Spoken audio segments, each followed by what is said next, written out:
Abogados Laboralistas de Rosario, la Asociación Nacional de Jueces y Juezas del Trabajo y el Centro de Estudios e Investigaciones en Derechos Humanos, profesor Juan Carlos Gardela, de la Facultad de Derecho de la UNR. Es la cuarta actividad que convocamos con el mismo tema, conflicto, protesta y represión. Y bueno, les queremos agradecer a todos la presencia que demuestra el interés. Voy a hacer una corta lectura, una introducción al tema y después vamos a dar la palabra a los restantes exponentes. Este año se cumplen 100 años de la constitución del Sindicato de Obreros en Tañino y anexo de la Forestal Limitada en el norte de Santa Fe. La represión contra esta asociación gremial y las que se generaron posteriormente comenzó con una persecución policial y con detenciones arbitrarias de sus dirigentes, Teófilo Lafuente, Casimiro Graf, Manuel Lisboa, Gaspar Tochi, otros tantos. En 1921 terminó con la masacre de cientos de trabajadores en Villa Guillermina, Villana y localidades cercanas. Entre 500 y 600 víctimas fatales, número incierto por cuanto no se identificaron las víctimas ni se encontraron los cuerpos. Ejecuciones sumarias por parte del ejército y parapoliciales que nunca merecieron juicio ni castigo, tampoco han tenido mayor prensa. Lo que comenzó como una persecución policial contra un movimiento gremial terminó en matanza. Esta masacre obrera no fue espontánea y tuvo como prólogo persecuciones y represiones policiales y parapoliciales. No vamos a tener testimonio de hechos trabajadores muertos. Tampoco lo de otras tantas masacres obreras como la Patagonia Rebelde, Talleres Bacena, los fusilamientos de José León Suárez, y podríamos ir con casos menos conocidos pero más cercanos, como la represión de los protagonistas del Villazo de Villa Constitución, la desaparición de numerosos trabajadores de los talleres Astarza y otros tantos casos que injustamente estoy omitiendo. Entendemos que es nuestra obligación recoger la experiencia y tener la visión de enfrentar claramente y desde el vamos estas prácticas represivas que comienzan como persecuciones a dirigentes o militantes con detenciones aisladas y pueden terminar en verdaderas masacres. El ejemplo de la Forestal es un ejemplo de esta provincia, aproximadamente a 650 kilómetros de Rosario, de una represión, una protesta obrera que inició como persecución y terminó en masacre. La de Villa Constitución, más cercana en el tiempo y distancia, parecida pero no igual, subsiste hasta hoy en la memoria de muchos de los presentes y de los trabajadores de la zona.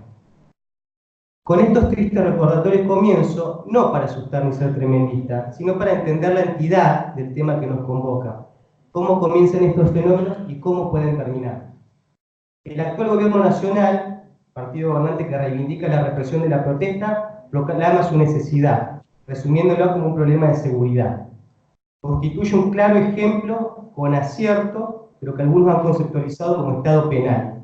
Es decir, un Estado gobernado a través del miedo y la necesidad de estigmatizar, crear enemigos, donde no hay ciudadanos, sino víctimas.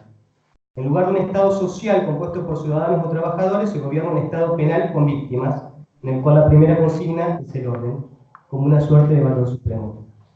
La protesta contra la explotación, la desigualdad por mejores condiciones de vida, es asimilada al desorden y por tanto reprimida.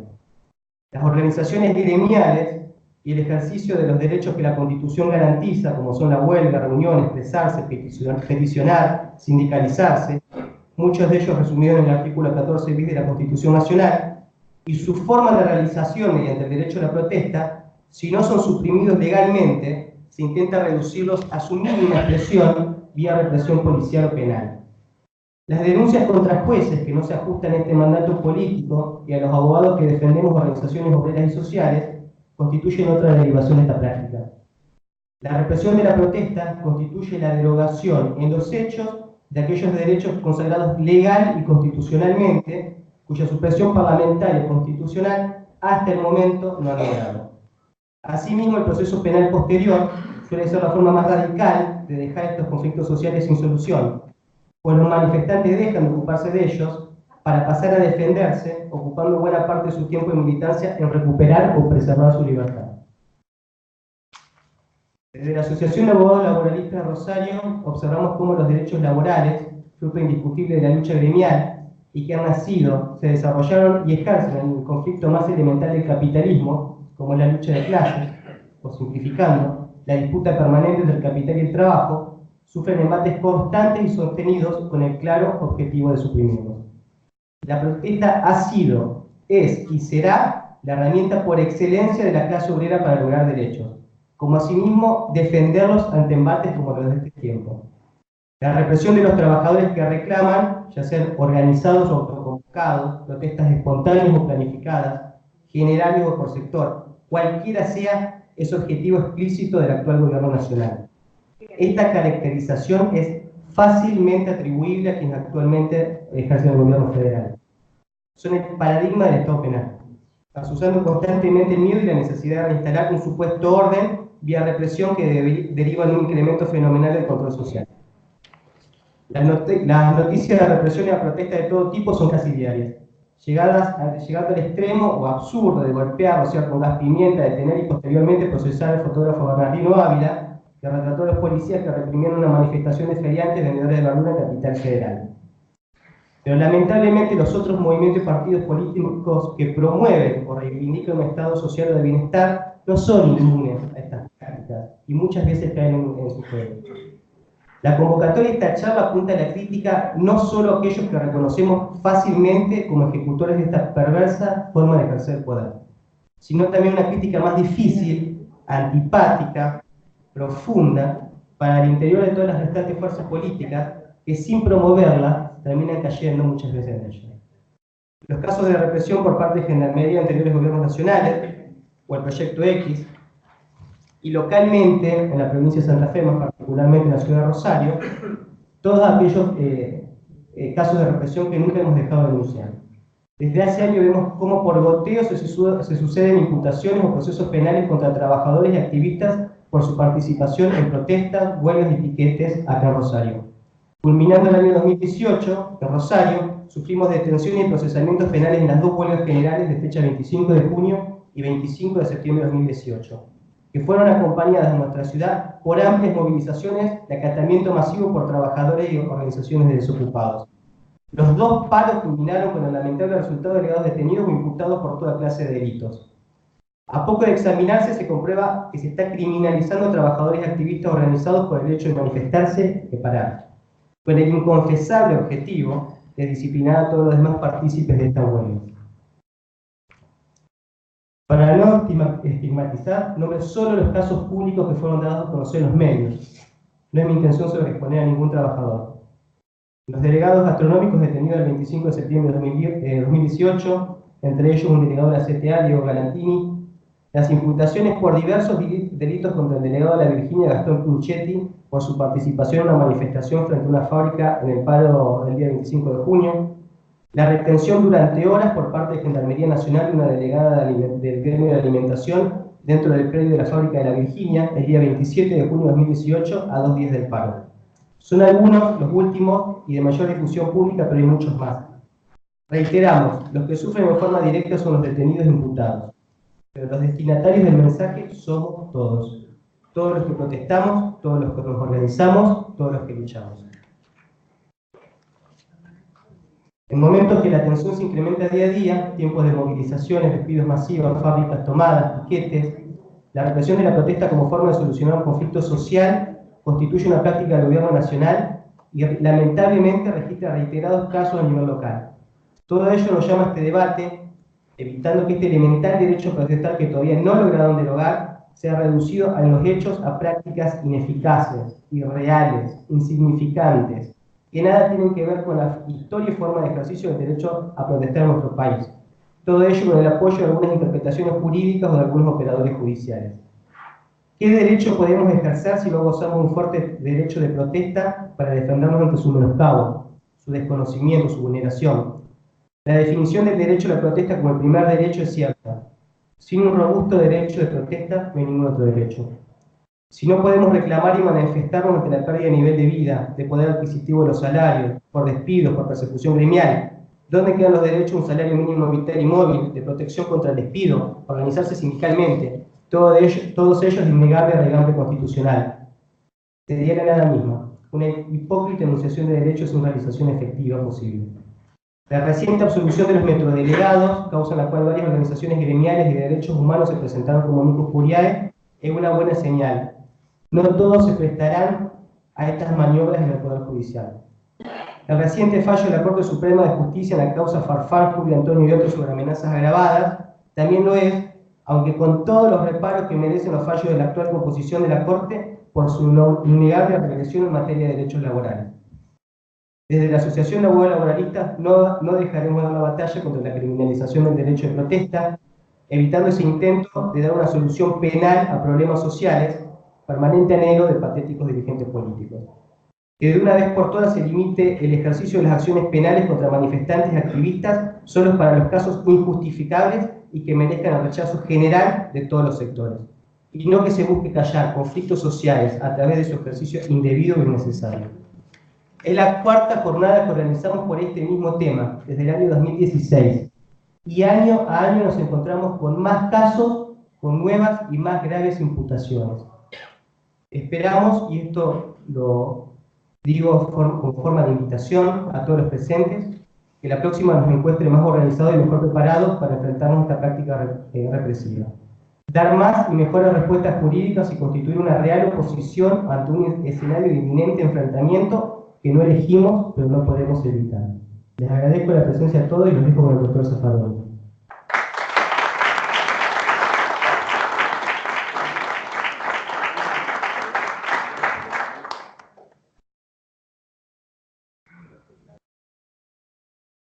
Bueno, queridas amigas, amigos, ante todo, muchísimas gracias por esta invitación. Lamento no estar físicamente con ustedes en este momento.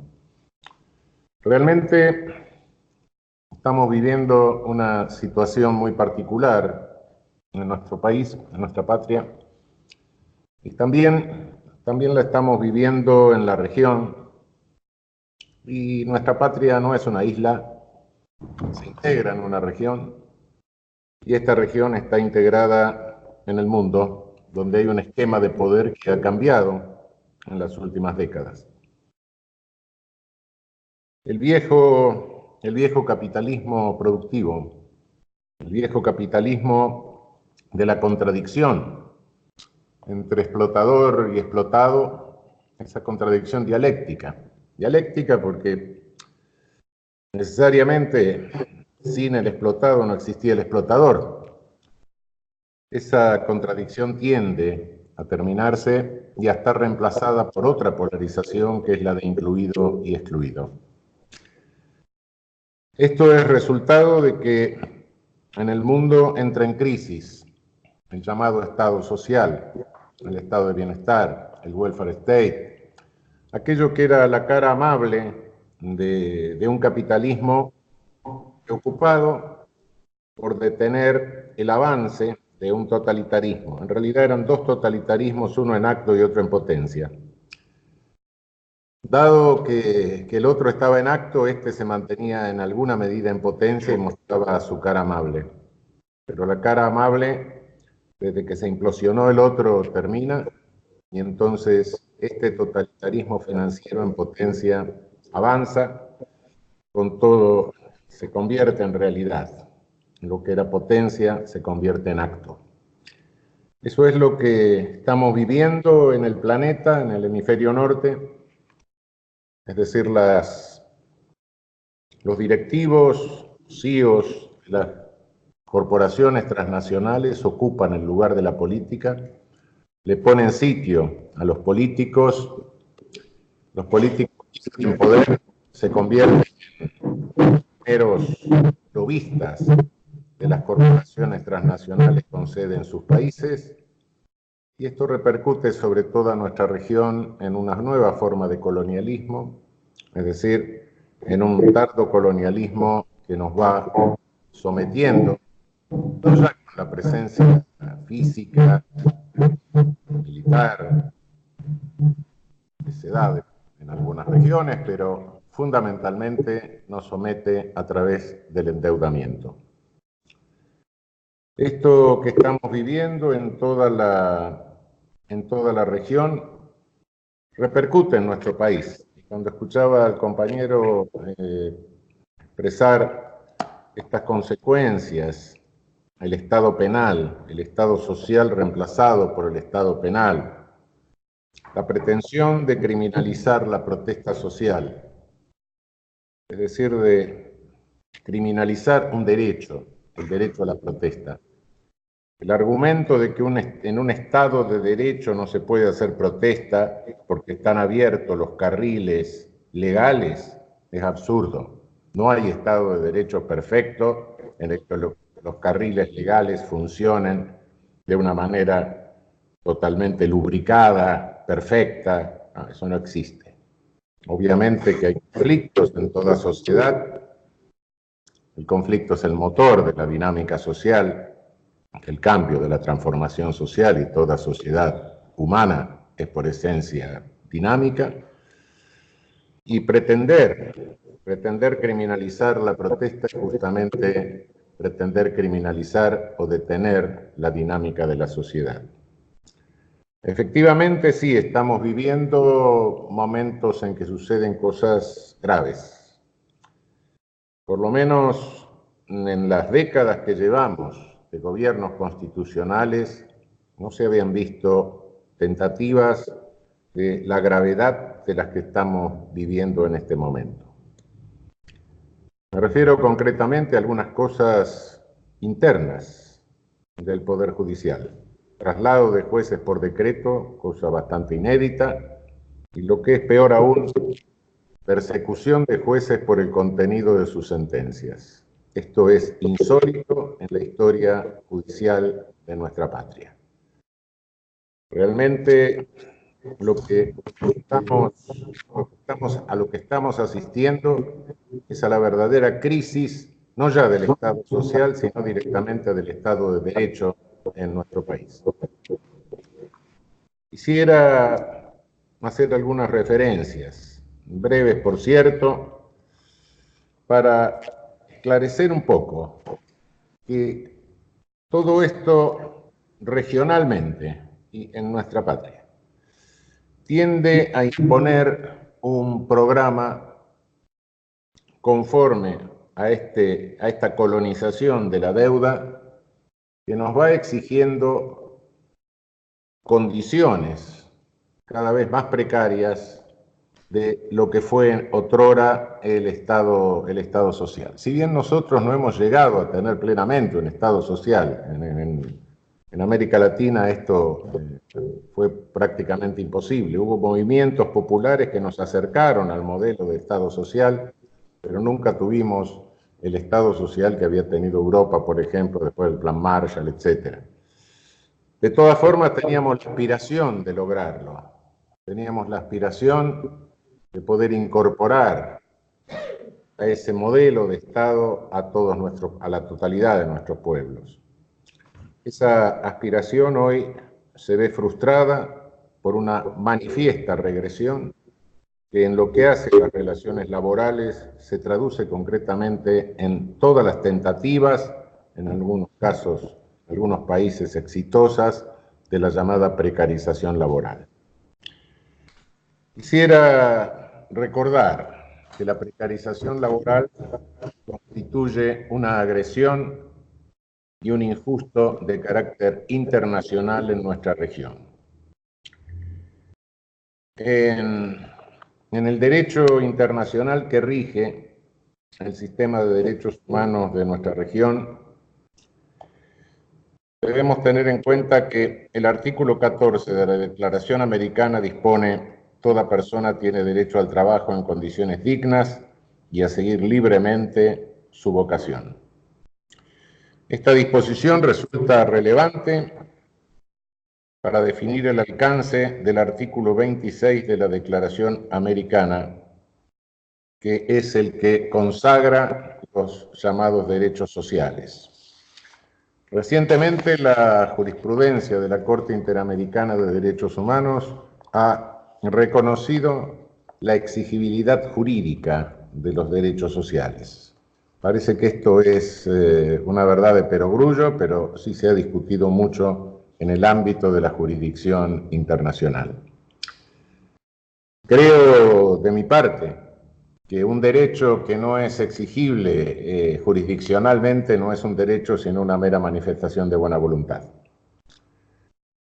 La Corte Interamericana de Derechos Humanos, en el caso Lagos del Campo versus Perú del 31 de agosto de 1917, dijo que además de la derivación del derecho al trabajo a partir de una interpretación del artículo 26 en relación con la Carta de la Organización de Estados Americanos, Junto con la Declaración Americana, el derecho al trabajo está reconocido explícitamente en diversas leyes internas de los estados de la región, así como un vasto corpus iuris internacional integrado el Pacto Internacional de Derechos Económicos, Sociales y Culturales, el artículo 23 de la Declaración Universal de Derechos Humanos, los artículos 7 y 8 de la Carta Social de América, los artículos 6 y 7 del Protocolo Adicional a la Convención Americana sobre Derechos Económicos, Sociales y Culturales, el artículo 11 de la Convención sobre Eliminación de toda la forma de discriminación contra la mujer,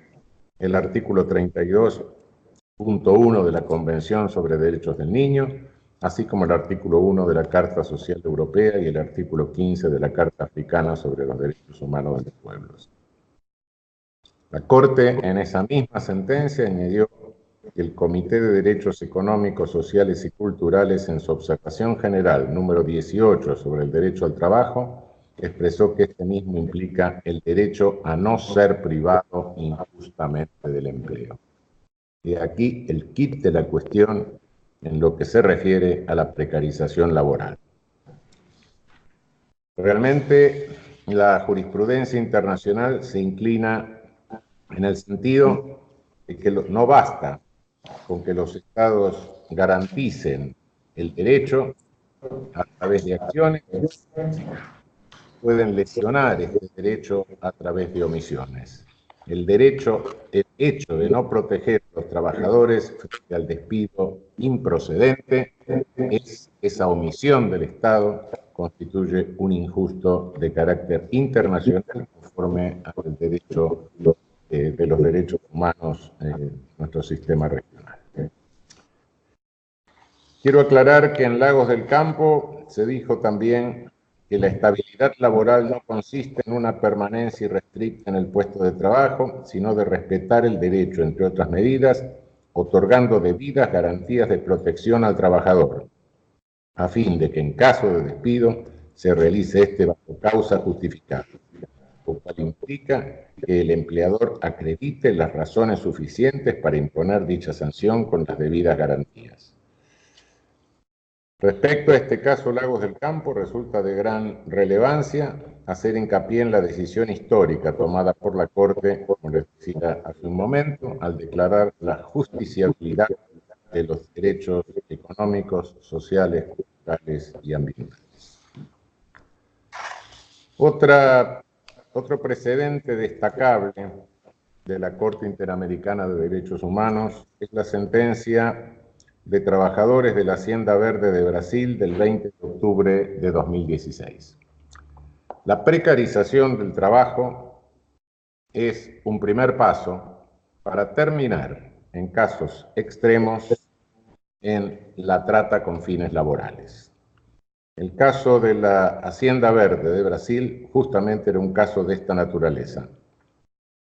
Se constató la situación de victimización compartida por 885 trabajadores que fueron rescatados. El 15 de marzo del 2000 se encontraban en una situación de pobreza, provenían de las regiones más pobres del país, con menor desarrollo humano y perspectivas de trabajo y empleo, eran analfabetos y tenían poca o nula escolarización. Lo anterior colocaba en una situación que los hacía más susceptibles de ser reclutados mediante falsas promesas y engaños. Según la Corte, dicha situación de riesgo inmediato para un grupo determinado de personas con características idénticas y originarios de las mismas regiones del país tiene orígenes históricos y era conocida por lo menos por parte del Estado desde 1995, cuando el gobierno de Brasil reconoció expresamente la existencia de trabajo esclavo. La Corte reiteró en esta sentencia que no basta que los estados se abstengan de violar el derecho, sino que es imperativa la adopción de medidas positivas determinables en función de particulares necesidades de protección del sujeto de derecho, ya sea por su condición personal o por la situación específica en que se encuentre. La precarización laboral es, a mi juicio, el primer paso para llegar a situaciones extremas de esta naturaleza. Y el ejemplo del caso Brasil nos muestra lo que puede suceder en nuestro propio país. Queridas amigas y amigos, estamos asistiendo a estas tentativas. Nos vamos explicando un poco cuáles son las razones estructurales que nos van llevando a esto desde el cambio de poder en el hemisferio norte y los efectos que va teniendo en nuestra región y concretamente en nuestro país. Realmente lo que relataba el compañero hace un momento, es decir, esta transformación del Estado social en Estado penal, lógicamente es parte del programa de contención de la exclusión social. Dejar trabajadores fuera del amparo de las leyes laborales, ir reduciendo el efecto de la legislación laboral, ir persiguiendo a jueces históricos de nuestro fuero laboral, ir reclamando la precarización, es una regresión hacia el derecho civil, es una regresión que nos lleva a la desaparición del derecho del trabajo y a la supuesta igualdad entre el elefante y el ratón. Realmente la contención de la exclusión social, la contención de la pobreza, es algo que inevitablemente un modelo de sociedad excluyente no es el que se puede imponer. Un modelo de sociedad con un 30 o 40% de excluidos y el resto excluido no puede prescindir de la represión. Prescinde de varias cosas, sí, pero de la represión es imposible. El pretendido achicamiento o reducción del Estado es falso. Se reduce al Estado en cuanto gestor de bienestar social, pero se amplía el Estado en cuanto represor. Tengamos cuidado con esto. Toda pretendida reducción del Estado en cuanto gestor implica una ampliación del poder del Estado en cuanto represor. Esto es absolutamente inevitable. Un programa de exclusión social progresiva depende en nuestra región de las condiciones que tenga una sociedad. En sociedades que han tenido niveles bajos de distribución de riqueza, es más fácil contener los reclamos de distribución. En una sociedad que ha tenido o ha avanzado con niveles un poco más amplios de distribución de riqueza, que ha ampliado la base de ciudadanía real, volver a reducirla cuesta más y por ende la represión se hace más manifiesta. Tengamos cuidado con esto y fundamentalmente tengamos cuidado con no exponer a nuestros jóvenes, que por suerte no conocen de represión, a riesgos inútiles. La represión de la protesta social no es el único método. Por cierto que es un método brutal, manifiesto, primitivo, pero no es el único. Se monta el Estado penal acudiendo a procedimientos más insidiosos, más difíciles a veces de detectar. La exclusión social y la pobreza, es una experiencia de todo el mundo, aumenta cierto número de delitos, fundamentalmente delitos contra la propiedad. Esto es histórico, se puede verificar en cualquier circunstancia de crisis que haya vivido cualquier país del mundo, y no somos extraños a esa regla. Realmente, el poder punitivo se reparte en la sociedad de la misma manera que se reparte una epidemia. Recae sobre los más vulnerables, y los más vulnerables son aquellos de los sectores más carenciados. Pero no son más vulnerables solo por padecer carencias. Son más vulnerables porque el entrenamiento que tienen en toda sociedad estratificada, esto es inevitable, el entrenamiento de los sectores o clases más desfavorecidas no les permite realizar o cometer delitos muy sofisticados. Son los delitos más groseros, los más torpes, y por ende los más evidentes y los más fáciles de reprimir, los más fáciles de detectar.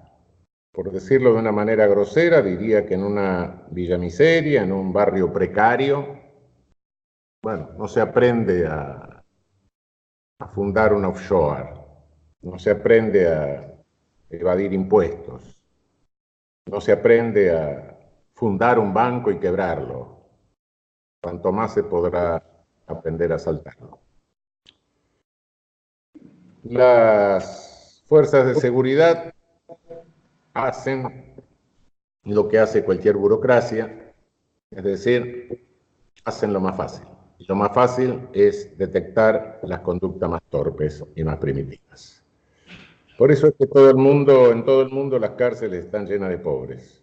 Y esto se acrecienta en las situaciones de crisis, particularmente como con la profundidad con que la estamos comenzando a vivir en nuestra patria.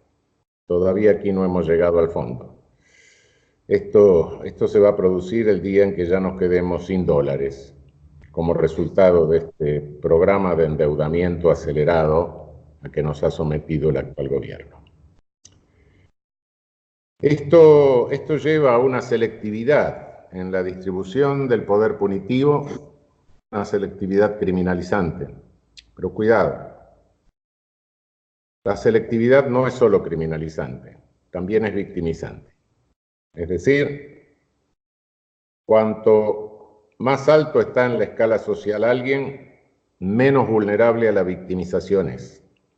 O sea, la victimización también recae sobre personas de los sectores más humildes de las sociedades. Cuando se hace una encuesta sobre pena de muerte o algo parecido, y a medida que vamos bajando en la escala social, en la escala de ingresos, vamos viendo que hay mayor apoyo a esas medidas, no es verdad lo que se dice, bueno, son los menos cultos, son los menos informados, no es cierto. Es porque son los más victimizados. Es porque viven también ellos, tienen la vivencia cotidiana de la victimización y del riesgo de victimización. Y si vemos de dónde se seleccionan los policías, vemos que también la policización es selectiva. Y es selectiva de los mismos estratos y de las mismas clases humildes de nuestras sociedades. Y fíjense ustedes que son laboralistas, que los empleados públicos que gozan de menores derechos inherentes a todo trabajador son los policías. Se les prohíbe la sindicalización, se les prohíbe la discusión horizontal de las condiciones de trabajo. Y sin discusión horizontal de las condiciones de trabajo es bastante imposible crear una conciencia profesional. Se les prohíben los reclamos colectivos. Cada vez que tienen que pedir algo, tienen que hacerlo de espaldas a las cámaras de televisión, como si fueran terroristas de la ETA o algo parecido, o tienen que valerse de sus esposas, de sus hermanas o de sus madres para hacerlo. No tienen paritarias. Es decir, son los parias de la administración pública, realmente. Estas tres selectividades, criminalizante, victimizante y policizante, cumple una función perversa en nuestras sociedades, porque hace que los mismos carenciados sean los que solicitan mayor represión en razón de la victimización que padecen, y por otra parte, hace que mientras mayor sea la conflictividad en los propios sectores o segmentos carenciados, mejor porque entonces va a ser mucho más difícil que dialoguen y con eso va a ser mucho más difícil que se pongan de acuerdo para tener algún protagonismo político coherente. Realmente esta visión que estoy dando no es apocalíptica, sino que es una descripción de la realidad, de la perversión con que se monta el Estado penal en este momento. En este momento y desde hace bastante tiempo.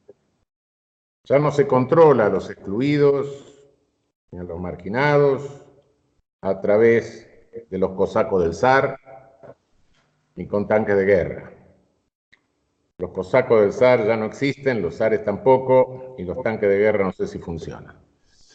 La forma de control social perversa, insidiosa, es esta. Y al mismo tiempo se alimenta la creación mediática de una clase social inventada.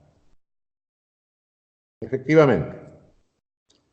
Cuando digo la creación mediática me estoy refiriendo a los monopolios de medios que tenemos en toda nuestra región. La pueden recorrer toda, desde México hasta la Patagonia, y van a ver que en todos nuestros países hay monopolios, o en el mejor de los casos, oligopolios de medios masivos de comunicación social.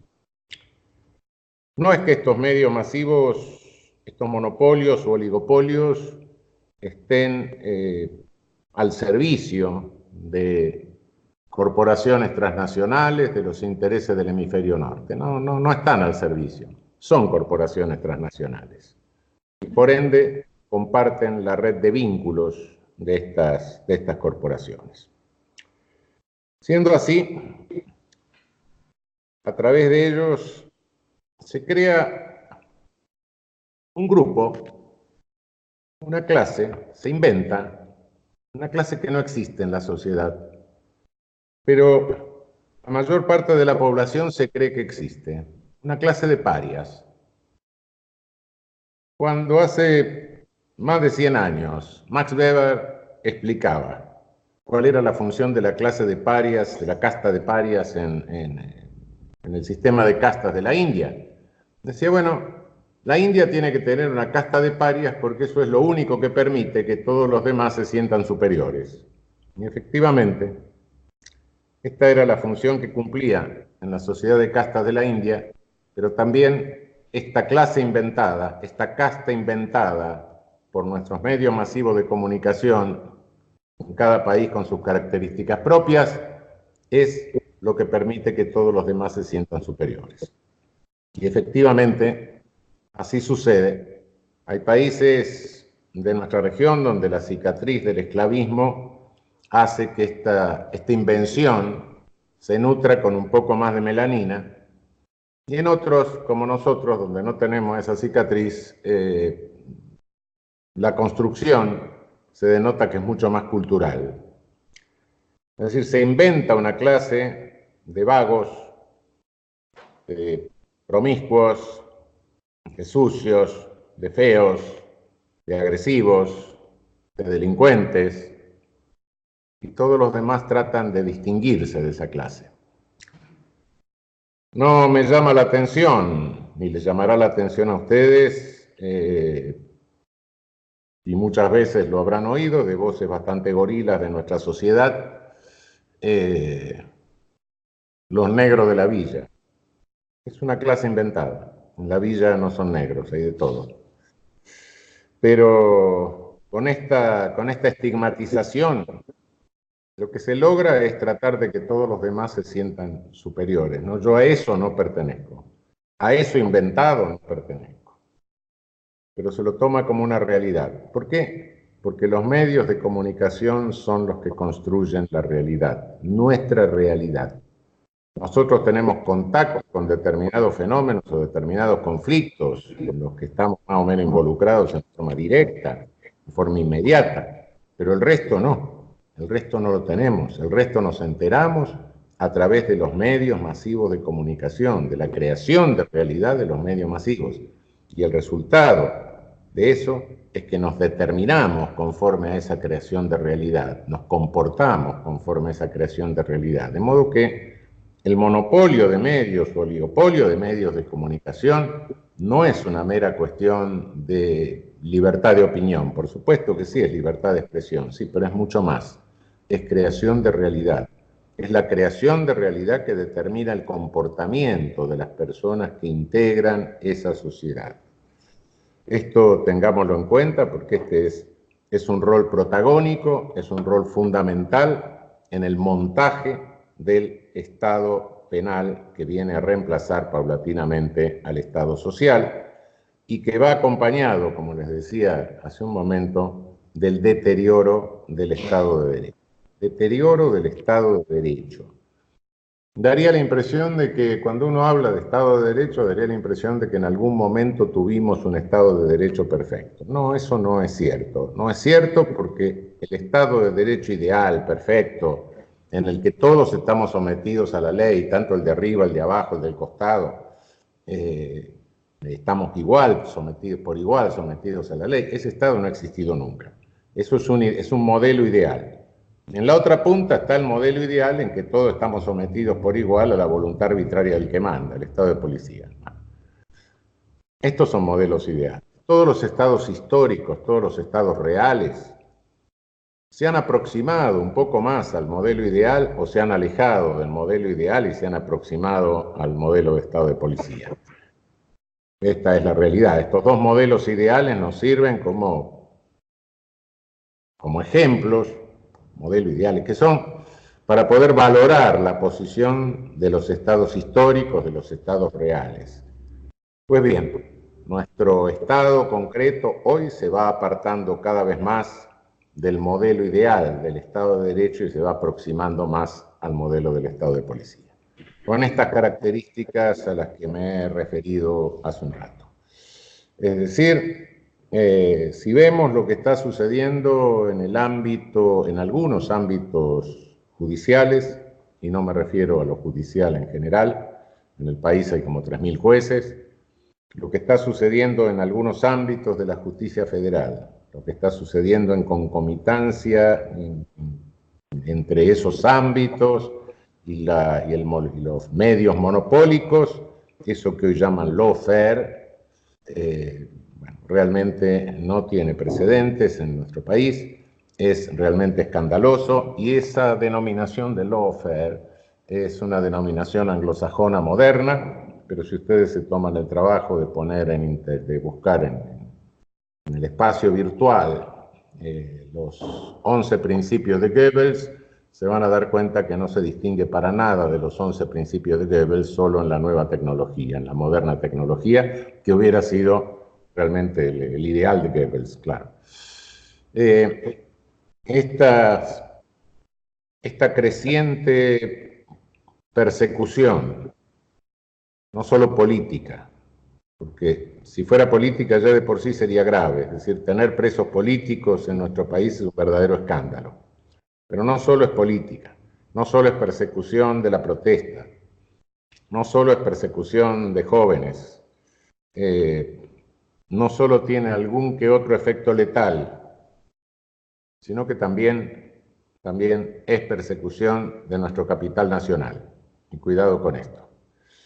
Cuidado con esto porque, si bien por cierto, nuestro capital nacional no es ni San Francisco de Asís, ni Santa Isabel de Hungría, y tiene todos los defectos que sabemos, es lo que tenemos y es el nuestro. Frente a él podemos discutir. Quien tira un poco para el lado de la fuerza del trabajo, quien tira un poco para el lado de la fuerza del capital y el Estado puede mediar. Pero si esto es reemplazado por las corporaciones transnacionales, no tenemos posibilidad de discusión y mucho menos tenemos posibilidad de mediación. Porque frente al poder de corporaciones transnacionales no vamos a tener enfrente a alguien con capacidad de negociación, porque no vamos a tener al dueño del capital. Lo que vamos a tener enfrente es un burócrata que tiene por única misión, la de obtener mayor beneficio en menor tiempo a cualquier costo. Y si no lo hace es automáticamente reemplazado por otro que quiere ocupar su posición de privilegio y que constantemente está en posición de competidor con él. Es decir, este sujeto que vamos a tener enfrente en una corporación transnacional no tiene autonomía para negociar nada. Nos va desapareciendo en este mundo, como dije al principio, por efecto de esta transformación del capitalismo, por efecto de que el aparato financiero se ha agigantado en tal forma que ha sometido al aparato productivo. Este sujeto no tiene capacidad de negociación. Lo único que puede hacer es obtener mayor renta en el menor tiempo y si no lo obtiene, lo reemplaza otro. De modo que en estas condiciones el Estado pierde la capacidad de mediador porque con el capital financiero no tiene a nadie enfrente. Nos ha desaparecido Henry Ford.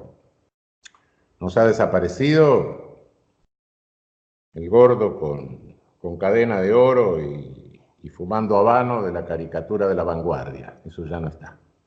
Ahora tenemos enfrente al Chief Executive Officer de una corporación transnacional. Y el riesgo de la persecución a nuestro capital transnacional es que tengamos solamente a esto enfrente y hayamos perdido toda capacidad de mediación y de conciliación entre capital y trabajo.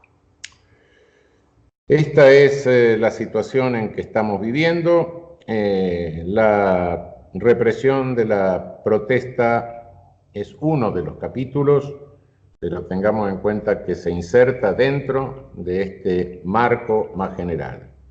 Es solo un punto de un marco más amplio. Para reprimir la protesta hace ya unos cuantos años que se viene aduciendo, sobre todo cuando la protesta implica cierta interrupción o dificultad de medios de comunicación o de calles, etcétera.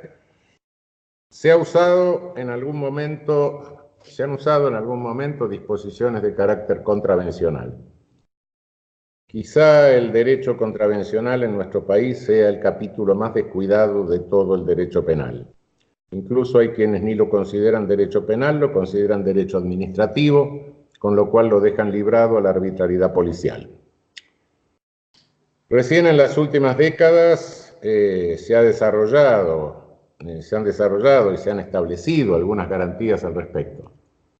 Tengan ustedes en cuenta que hasta 1996 la ciudad de Buenos Aires estaba regida en materia contravencional por edictos de los jefes de policía, que cuando en 1956 se declararon inconstitucionales, por decreto ley se los convirtió en ley de la nación.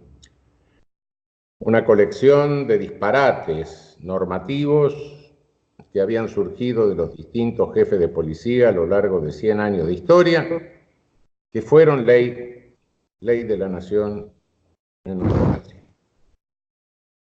No me voy a ocupar de los detalles ridículos de esos disparates, pero eso habilitaba al jefe de policía a ser juez de contravenciones.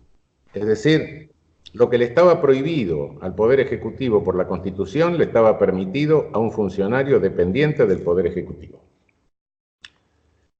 Esto comienza a revertirse recién en el 96, en muchas de nuestras provincias todavía estamos bastante atrasados en esta materia, pero es el instrumento preferido porque es el instrumento que deja las manos más libres a la represión policial. Quiero aclarar alguna cosa a este respecto. Suele decirse que, bueno, que sí, que son infracciones penales menores, y que como son menores, no necesitan tantas garantías.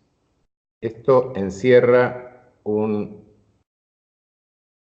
algo completamente falso, es un embuste, es un engaño, es un ardid. El ciudadano común está mucho más cerca de la infracción contravencional que del delito grave. El delito grave y sus consecuencias las vemos por televisión. Incluso si hubiera pena de muerte, decapitación, etcétera, bueno, tendría que ser por hechos muy graves y los tendríamos que ver a través de los medios de comunicación. No tenemos una vivencia directa del delito grave, del delito patibulario, nos llega a través de la construcción de realidad mediática.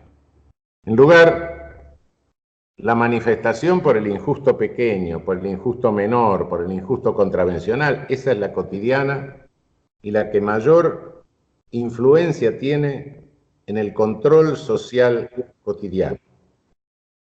Es decir, yo no sé si estoy en una esquina, si puedo besar a una mujer, si puedo estar tomando una cerveza.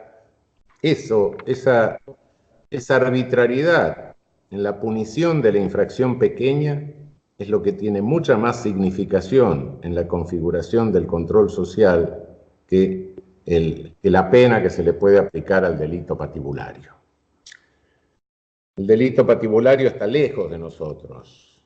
La contravención está cerquita. Ninguno de nosotros está exento de tomarse unas copas de más y andar pateando tachos de basura a la noche. Pero ninguno de nosotros va a estar volando la casa de gobierno, matando a toda la familia. No, esa vivencia no la tenemos. La otra sí. E incluso la de estar en una esquina sentado tomando cerveza, y no sabemos si eso es una infracción penal o no es una infracción penal. Es decir, el ámbito de la arbitrariedad se maneja contrariamente a lo que se dice, no a través del delito patibulario, sino a través de la represión arbitraria al pequeño injusto, al pequeño ilícito. Por eso que el derecho contravencional es el preferido pero nuestra jurisprudencia ha ido a veces un poco más allá. Y ha ido tan allá que le ha aplicado el delito de interrupción de vías de comunicación. Es un delito que aparece en nuestra ley positiva, por allá por la reforma que hizo Onganía, y que reemplaza un viejo tipo del Código Penal, que era el levantamiento de rieles.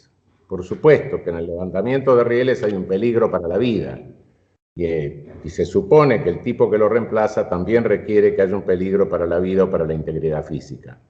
No basta con interrumpir una vía de comunicación si no hay un peligro para la vida o la integridad física para la aplicación de ese delito. Pero sin embargo, nuestra jurisprudencia, algunos jueces, en aquel momento aplicaron a la represión de la protesta este tipo penal. De toda forma, hoy se acude a otras formas de arbitrariedad, ha manifestado algunas el compañero que habló precedentemente, pero básicamente incluso interrumpir una vía de comunicación como forma de protesta social. ¿Es posible penar a alguien si lo hace en un estado de necesidad? Es decir, ¿es posible penar a alguien que interrumpe una vía de comunicación porque agotó todos los medios para llamar la atención de las autoridades, porque necesita un hospital o un núcleo de asistencia sanitaria en la vecindad y no lo tiene y se muere gente? En un estado de necesidad, sí, claro. Hay que llamar la atención de alguna forma, sí, de alguna forma no violenta, lo menos violenta posible. Bueno, interrumpir una vía de comunicación. Por otra parte, hay conciencia de antijuridicidad, incluso suponiendo que no fuera un estado de necesidad justificante. Hay conciencia de antijuridicidad cuando las propias autoridades muchas veces tratan de neutralizar la cosa dialogando con la gente. El Estado puede dialogar con alguien que comete un delito, no, pero sin embargo se dialoga y hacen bien en hacerlo, por supuesto. Eso crea conciencia de antijuridicidad. Obviamente que ni siquiera podemos hablar de culpabilidad. Por supuesto que nadie puede interrumpir una vía de comunicación porque le falta una peluquería en el barrio, no, eso es correcto. Pero interrumpir una vía de comunicación para llamar la atención sobre un conflicto colectivo, sobre un despido colectivo que afecta a cientos de familias, etcétera, eso puede ser punible. A mi juicio, creo que si no hay otra forma, si se han negado otras formas de comunicación, de diálogo, etcétera, bueno, nos encontramos ante un estado de necesidad, sin lugar a dudas. Creo que tenemos que revalorar adecuadamente la extensión de las causas de justificación de nuestro Código Penal, fundamentalmente el estado de necesidad, tanto el estado de necesidad justificante como el estado de necesidad exculpante. Es decir, estas serían, a mi juicio, las principales consideraciones o los principales temas, no puedo terminar de desarrollar cada uno, pero sí las principales líneas de reflexión en que tendríamos que manejarnos en cuanto a represión de la protesta social, pero teniendo en cuenta que esto forma parte de un programa mucho más amplio de Estado penal, y que este programa de Estado penal implica la destrucción paulatina del Estado social que habíamos alcanzado y el deterioro del Estado de Derecho, y que esto se inserta dentro de una realidad regional en que el tardocolonialismo que estamos viviendo nos está llevando a precarizar la situación laboral, a ir derogando, o decir lo mismo, es lo mismo, ir derogando la legislación laboral, que esto constituye, conforme al derecho internacional regional, al derecho de los derechos humanos regional, constituye un injusto internacional, y que esto responde, en definitiva, a la transformación que ha sufrido el capitalismo en el hemisferio norte y al reemplazo de la política en el hemisferio norte por el poder de las transnacionales. Bueno, le agradezco muchísimo esta oportunidad de dialogar un rato con ustedes. Muchísimas gracias.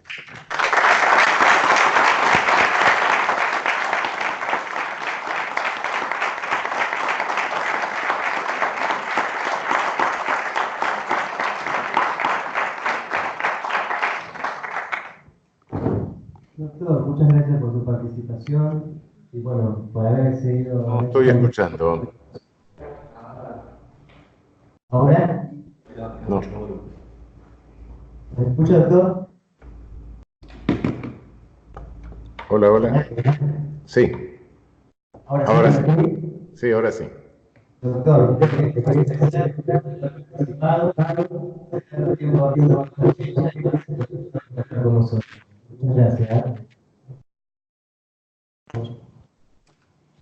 ¿No se oye, doctor?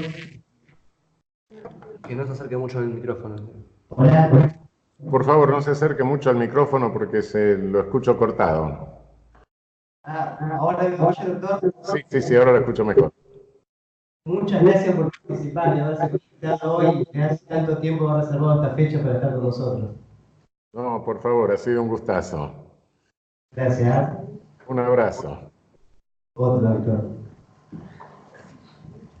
Bueno, le dejo la palabra a la doctora Brera.